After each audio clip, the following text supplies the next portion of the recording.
خطبہ نمبر 85۔ آپ علیہ السلام کے خطبے کا ایک حصہ، جس میں پروردگار عالم کی 8 صفات کا تذکرہ کیا گیا ہے۔ بسم اللہ الرحمن الرحیم۔ میں گواہی دیتا ہوں کہ اللہ کے علاوہ کوئی خدا نہیں ہے، وہ اکیلا ہے، اس کا کوئی شریک نہیں ہے۔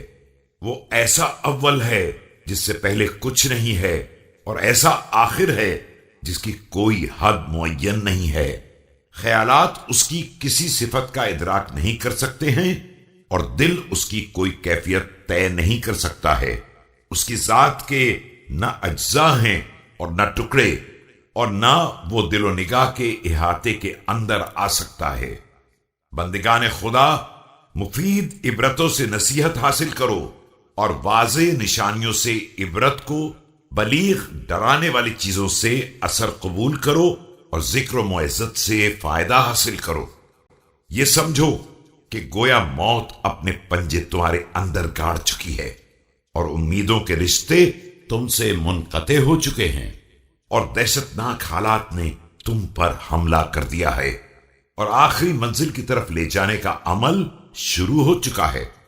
یاد رکھو کہ ہر نفس کے ساتھ ایک حکانے والا ہے اور ایک گواہ رہتا ہے۔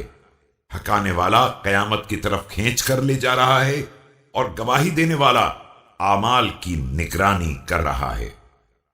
صفات جنت، اس کے درجات مختلف اور اس کی منزلیں پست و بلند ہیں، لیکن اس کی نعمتیں ختم ہونے والی نہیں ہیں، اور اس کے باشندوں کو کہیں اور کوچ کرنا نہیں ہے۔